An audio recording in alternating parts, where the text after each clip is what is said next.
Today we're talking about how to structure your music for sync licensing. Having the right structure and edit points can significantly increase your chances of getting your music placed. It can also be the difference between getting an 8-second placement and getting a 1-minute placement. First, we're going to go over 5 rudimentary things that you don't want to do. Number 1, never have fade outs in your tracks. In fact, you should have what's called a sting or a button ending. That's a hard ending. Fade outs are just a no-no in licensing. The track should have a hard stop, most likely on beat 1, and most likely on the root note. It's okay if there's reverb tails or delays that go on beyond that, but you just want to have one moment where it ends. It should still sound natural, though. Don't cut the reverb tails or anything like that. Number 2, don't leave too much space at the beginning of a track. I recommend leaving about 1/4 note. In fact, I do exactly 1/4 note usually of space before the song begins. If there's too much silence at the beginning, people will move on. They might even think that the track doesn't work or something. If there isn't enough silence, the beginning of the track might get cut off. If there's too much silence, then people might simply move on. Number 3, don't use pre-made loops or uncleared samples in your music. This is going to be a major red flag for anybody who wants to license the music, for libraries if you want them to accept it, and it can also trigger false detections on websites like TuneSat and SoundMouse. Uncleared samples such as famous vocals will surely result in lawsuits if anyone bothers even risking trying to use it in the first place. Always use original sounds. You can use sample libraries, but just make sure you mix them to your liking. Don't just use it unmixed. Number 4, don't make the music too busy. If it's instrumental music, there's a good chance it's going to be used underneath some dialogue. If the music is just like straight 16th notes and guitar solos and crazy drums or whatever, it's going to interfere with the dialogue and people likely might not use it, the clients. Less is more, really, for this stuff in most cases. And number 5, don't use any sound effects like rain or fire or nature sounds or anything like that. The music should be by itself. If they want other sound effects like that, they'll add it in post, whoever's producing the video, or they'll just use the natural sounds of the footage that they have. You don't need to add artificial nature sounds and stuff. It's definitely something that if they hear it, they'll immediately pass on it. And once again, also libraries probably won't accept music like that for the same reason. All right, so those are the 5 tips for what not to do. Now let's get into how you should structure your music. By the way, sync licensing tracks are typically between 1.5 minutes and 3 minutes. Usually for mine, I do about 2 to 2.5 minute tracks. You don't want to go less than 1.5 minutes. I usually go 1:45 minimum, probably. Let's look at some tips now on how to structure your music. These tips should work for basically all styles. Tip number 1, don't have an intro that's too long. It should get right to the point. No need for long drones or just a drum beat for 4 bars or whatever. Like most clients, music supervisors, and library owners are going to listen to only a small amount of the music to decide whether they like it or not. You need to impress them right from the beginning. The main idea should come in very quickly. Number 2, and this is the biggest one. If you take away only one thing from this video, this is it. Make your music build. Your music should evolve throughout. Don't just go with one boring loop that doesn't change for 2 minutes or whatever and say, oh, that's done. A typical form that I use is A, B, A, B, A. It's not a rule, though, or anything. It's just the general layout that I do, which I do break it fairly often, but when in doubt, it's a good one to start with. So the second A section and the second B section should have some variations that didn't occur the first times through. And obviously, you're going to end your last A section with a sting ending.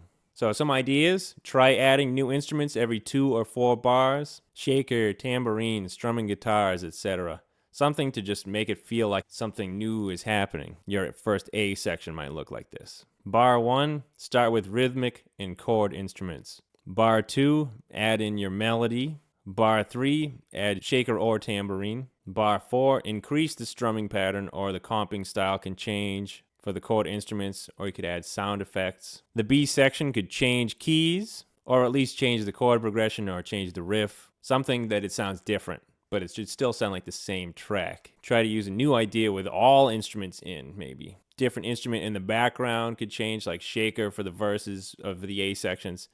Tambourine could be in the B sections. Or you could do something with the drums, like where you have hi-hat during the A sections and then ride cymbal during the B sections. Build up the intensity. The melody can get busier. Sound effects like rising or swishing or cymbals, all these things can add intensity and change the track so that it's not so static. Okay, the second A section, maybe do bar 1, strip the instruments down so it's kind of like a breakdown where you only have maybe the kick drum and then like the acoustic guitars, for example, and maybe the melody. Bar 2, have the drums slowly come back in. Okay, just some ideas so that it's not a static thing. The last thing you want is for it to be exactly the same for 2 minutes or 3 minutes or whatever. Okay, now tip number 3, if possible, try to incorporate some full stops into the music. This is especially important for trailer music.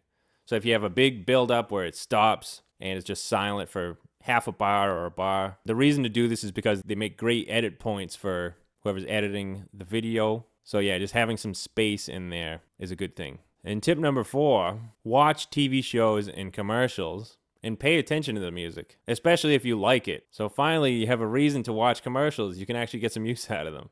As someone who works in this business or wants to work in this business, it's important for you to consume the media. If you were a sportscaster, you would watch sports, wouldn't you? If you're writing music for a TV show, you probably should watch some TV shows at least to see what they're using, what's popular right now for styles, and just listen to the general formats that they do. Pay attention to it because it's something that a lot of people probably don't pay attention to. We just want to go at it from all angles. If you're looking to license your artist music, consider a few things. By artist music, I'm talking about your band, or if you're a singer and you have songs on Spotify and stuff. It's different than writing stuff for exclusive libraries. When I write stuff specifically for sync, I mostly work with exclusive libraries. So I know your artist music probably isn't geared towards sync unless you also do sync and you have thought about it throughout the process. But there's some things that you can do to make your artist music a little more syncable. The first thing is always make sure you get the stems of your music. Assuming you have somebody else recording and producing your music for your artist music, which is fine, make sure you get the stems from them. So the drums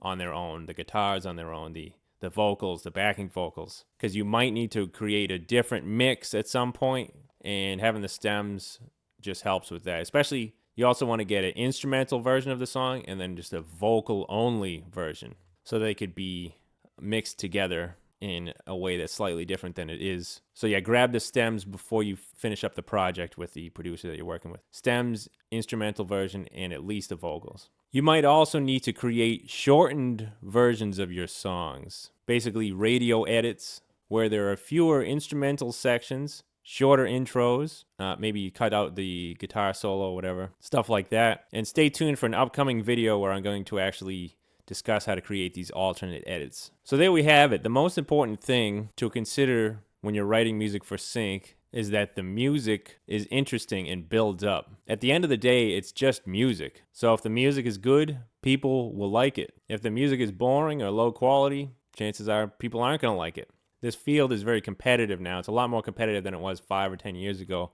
So you really need to have good quality stuff. Make every piece of music your best piece of music. One of the last things here. Someone on one of my recent videos commented that being in this business is churning out garbage just to make a quick buck. Pretty much everything about that is incorrect. And yeah, that's definitely not the case. And if you think of it that way, you're not going to have a successful career. You got to favor quality over quantity. And if you have to occasionally scrap ideas, that's okay. It happens to all of us.